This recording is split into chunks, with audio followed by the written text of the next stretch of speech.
৭১তম জাতীয় পুরস্কারে সম্মানিত হয়েছে পরিচালক অর্জুন দত্তের আগামী ছবি ডিফ্রেজ।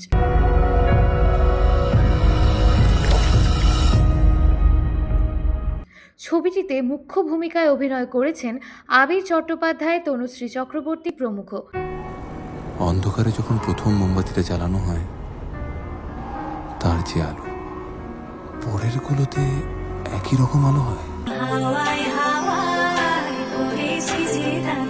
২১শে নভেম্বর বড় পর্দায় মুক্তি পেতে চলেছে অর্জুন দত্ত পরিচালিত ছবি ডিফ্রিজ, যার ট্রেলার লঞ্চে সিনেমার একাধিক কলাকুশলীরা উপস্থিত হয়েছেন।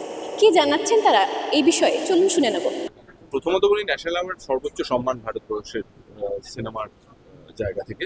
তো সেই জন্য আমরা খুবই খুশি, গর্বিত, এবং যেটা আমি বললাম একটু আগে, যে যখন একটা ফিল্ম ন্যাশনাল অ্যাওয়ার্ড পায়, তখন যারা এই গোটা দেশের যারা ফিল্ম সিরিয়াসলি দেখেন, লেখালেখি করেন, ফিল্মের লোকজন যারা আছেন, তারা সেই ছবিটি সম্পর্কে আগ্রহ যেরকম বাড়ে, তারা এই ছবিটি দেখে বোঝার চেষ্টা করেন যে আচ্ছা, তাহলে এইটা যদি ওয়েস্ট বেঙ্গলি ফিল্ম হয়, তাহলে কি ধরনের ছবি হচ্ছে, আমরা কি ধরনের ছবি করছি, কি ধরনের পারফরমেন্সেস বা স্টোরি টেলিং কিরকম, ট্রিটমেন্ট কিরকম, ক্যামেরার কাজ কিরকম হচ্ছে। কাজে একটা দায়িত্বেরও জন্য ধন্যবাদ জানাই অর্জুনকে এবং প্রযোজক কে যে তারা এরকম একটা রোল দিয়েছেন যেখানে আমাকে সম্পূর্ণ অন্যভাবে ভাবতে হয়েছে, অন্যভাবে স্কেচ করতে হয়েছে ক্যারেক্টার একদমই আমার মতো নয় বলে আমাকে আরো ভাবতে হয়েছে আচ্ছা কেন এটা বলছে।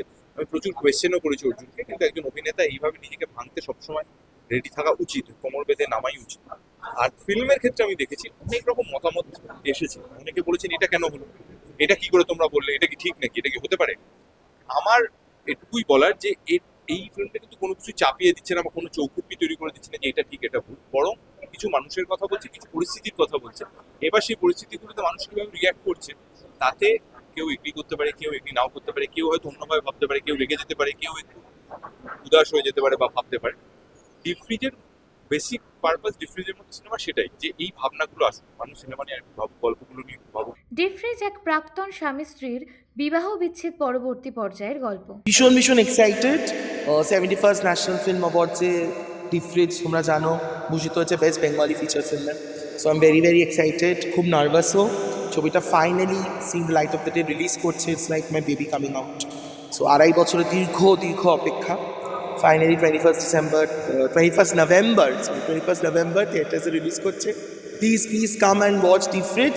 আর ভালো লাগুক খারাপ লাগুক যেটাই লাগুক, প্লিজ লিখবেন আর সাপোর্ট করবেন, বিকজ আপনারা দর্শকরা যদি ডিফ্রিজের মতো ছবিকে সাপোর্ট করে, তাহলে আমার মতো যারা আরও নবীন পরিচালক, যারা নতুন কাজ করছে, যারা আমি just fourth film, deep freeze is my fourth film, তো ওরাও সাহস পাবে যে না, আমরাও ডিফ্রিজের মতো ছবি বানাতে পারি, আমরাও ওই মঞ্চে যেতে পারি। ট্রেলার লঞ্চে আমিও ফার্স্ট টাইম, আমার অনেক দিন হয়ে গেছে ডাবিং করে, প্রায় 1 বছরের উপর। তো রঞ্জা চরিত্রটাকে আবার নতুন করে দেখবো। ফাইনালি এটা হচ্ছে ফাইনাল রেজাল্ট আউট। তোমরা বলবে কেমন লাগছে সবাইকে, তো দেখা যাক, খুবই তো এক্সাইটেড। ক্যামেরায় অভিকের সাথে কোয়েল রয়ের রিপোর্ট, আজ বাংলা ডিজিটাল।